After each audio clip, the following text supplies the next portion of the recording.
Hello दोस्तों। तो चलिए हम स्टार्ट करते हैं मेरा जियोग्राफी का नेक्स्ट टॉपिक चैप्टर 2 ग्लोब मतलब अक्षांश और देशांतर।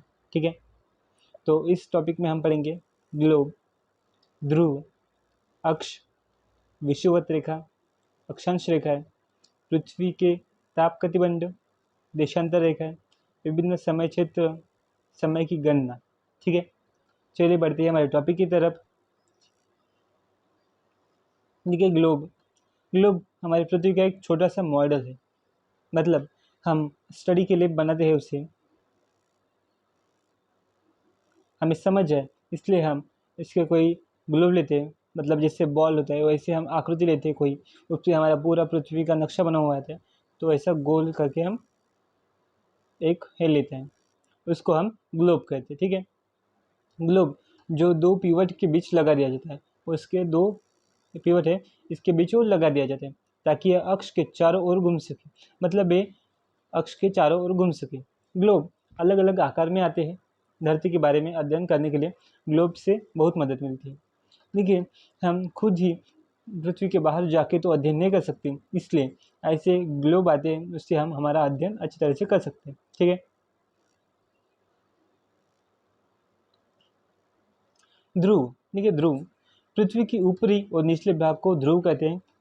जैसे ए उत्तरी ध्रुव और ए दक्षिणी ध्रुव। ठीक है, उत्तरी भाग को उत्तरी ध्रुव से निचले निचले भाग को दक्षिण ध्रुव। ठीक है, ये उत्तरी भाग है तो इसको उत्तरी ध्रुव और ये दक्षिण भाग है तो इसको दक्षिणी ध्रुव। ठीक है, अक्ष। जिस तरह ग्लोब पिवट की चारों ओर घूमता है उसी तरह धरती की एक काल्पनिक रेखा और चारों ओर घूमती है। इस काल्पनिक रेखा को पृथ्वी के अक्ष कहते हैं। ठीक है, ये पृथ्वी का अक्ष, ये रेखा चारों ओर घूमती है, मतलब इससे हम पता चलती है। ठीक है, देखिए विषुवत रेखा, पृथ्वी की सतह के बीच एक काल्पनिक रेखा गुजरती है। इस रेखा को विषुवत रेखा या विषुवत कहते हैं। यह रेखा पृथ्वी के दो बराबर भागों में बांटती है। उत्तर वाले भाग को उत्तरी गोलक और दक्षिण वाले भाग को दक्षिणी गोलक। ठीक है, तो ये देखिए 0 डिग्री वाली जो रेखा है ये है विषुवत रेखा। ये पृथ्वी को दो भागों में बांटती है। ये भाग जो है यह उत्तरी ध्रुव और ये भाग जो है दक्षिणी ध्रुव। ठीक है, तो इससे हमारे अध्ययन करने के लिए आसानी जाती है कि उत्तरी भाग की अलग और दक्षिण भाग में अलग। ठीक है, चलिए चलिए अक्षांश समांतर रेखा है। विषुवत वृत्त से ध्रुवों की ओर सभी समांतर वृत्तों की अक्षांश और समांतर रेखा कहते हैं। अक्षांश से समांतर रेखा कहते हैं। अक्षांश को डिग्री अक्ष में मापा जाता है। देखिए अक्षांश रेखा है जो हमारी पृथ्वी है, एक काल्पनिक रेखा है, असली में ऐसी कोई रेखा खींची नहीं है, सिर्फ हम अध्ययन करने के लिए हमारे वैज्ञानिक ने ऐसी काल्पनिक रेखा बनाई है। ठीक है, तो अक्षांश मतलब ऐसी रेखाएं होती है पृथ्वी पर खींची हुई, ऐसी रेखाएं को हम अक्षांश कहते हैं। यह काल्पनिक रेखाएं अध्ययन के लिए हम पढ़ते हैं, इसके बारे में ज़्यादा हम जानेंगे सामने। चलिए अक्षांश की डिग्री देखते हैं। विषुवत रेखा को 0 डिग्री अक्षांश माना गया है। ये जो इक्वेटर है विषुवत रेखा है, इसको 0 डिग्री रेखांतर माना गया है। ठीक है, विषुवत रेखा किसी भी ध्रुव तक की दूरी उस वृत्त के 1/4 होगी जो पृथ्वी के चारों ओर से जाएगा। ठीक है, दूरी वृत्त से 1/4 होगी जो पृथ्वी के चारों ओर जाएगा। तो इसकी डिग्री देखिए सामने के, विषुवत रेखा से ध्रुव तक की दूरी 360 है, तो इसकी 1/4 यानी 90 डिग्री होगी। कितनी होगी? 90 डिग्री।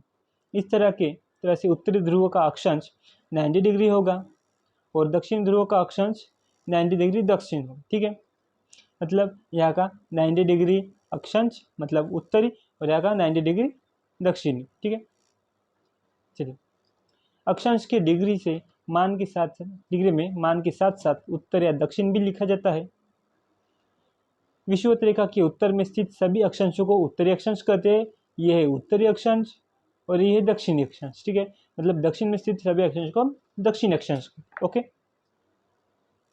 चलिए प्रमुख समानांतर रेखा है। देखिए विषुवत रेखा ये 0 डिग्री और 0 डिग्री पे बनी है, ये 0 डिग्री पर बनी है। देखिए और ध्रुव 90 डिग्री के अलावा 4 अन्य प्रमुख समानांतर रेखा है जो इस प्रकार है। देखिए कर्क रेखा उत्तरी, यह है कर्क रेखा मतलब ट्रॉपिक ऑफ कैंसर ये वाली।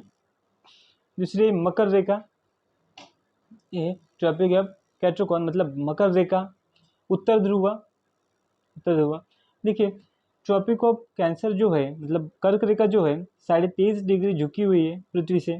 देखिए यहाँ पे 23.5 डिग्री है ये, और जो उत्तरी ध्रुव है वो 66 डिग्री झुकी है, 66.5 डिग्री, ठीक है, मतलब 66.5 डिग्री ये झुकी हुई है, और इसके मतलब दूरी है इसकी। और ट्रॉपिक ऑफ कैंसर जो है मतलब कर्क रेखा उसकी है 23.5, और जो ये मकर रेखा है ये भी 23.5 डिग्री झुकी हुई है, और ये जो दक्षिणी ध्रुव है और ये भी 66 पॉइंट झुकी हुई है, ठीक है। तो ये सभी तथ्य है, ये सब याद रखना होगा। सर देखिए जैसे जैसे हम आगे बढ़ेंगे ये सभी आपको बहुत इजी लगेगा, ठीक है।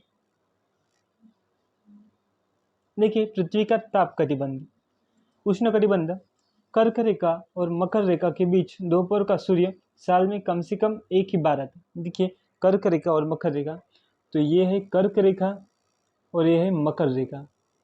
तो यहाँ पे सूर्य की किरणें साल में एक दिन सीधी पड़ती है। क्या बोलते हैं? सीधी पड़ती है। ऐसा इसलिए होता है कि सूर्य की किरणें इन अक्षांशों के बीच कम से कम एक बार बिल्कुल सीधी आती है। देखिए पृथ्वी ऐसी थोड़ी झुकी हुई है और सूर्य यहाँ है, तो सूर्य की किरणें साल में कम से कम एक बार तो यहाँ पे सीधी पड़ती है, ठीक है। देखिए इसलिए पृथ्वी को इस भाग को सूर्य की सबसे अधिक ऊष्मा मिलती है। इसको नाम से ही हमने उष्ण कटिबंधीय प्रदेश बनाया है। इसमें सूर्य का सीधा सीधा प्रभाव ज़्यादा पड़ता है, और जो उत्तरी शीतोष्ण कटिबंध है इसकी सूर्य कम थोड़ा और ठंड थोड़ी बीच, मतलब ये मीडियम है। ये उष्ण है, ये उष्ण शीतोष्ण मतलब शीत भी है और उष्ण भी है, दोनों का मिक्स है। निचले भी जैसे दक्षिणी शीतोष्ण कटिबंध, यहाँ भी उष्ण भी है और शीतोष्ण भी है, ये भी मिक्स है। शीतोष्ण मतलब उष्ण और शीत दोनों मिक्स करके शीतोष्ण, ठीक है। ऐसे उत्तरी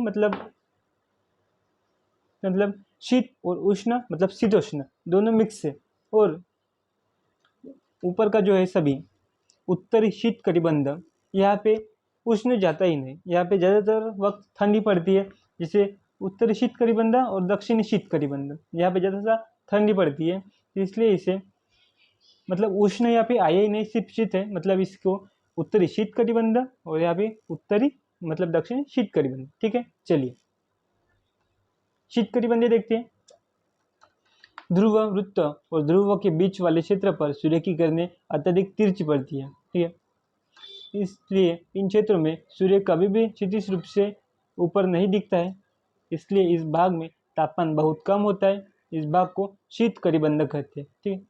देखिए शीत बनी, इसमें तापमान बहुत ही कम आता है। उष्ण मतलब ऊन जो है समर सीजन बहुत ही कम आता है, ज़्यादा वक्त ठंड रहती है। कश्मीर में आप देखते हैं कश्मीर में कितनी ठंड रहती है, ठीक है।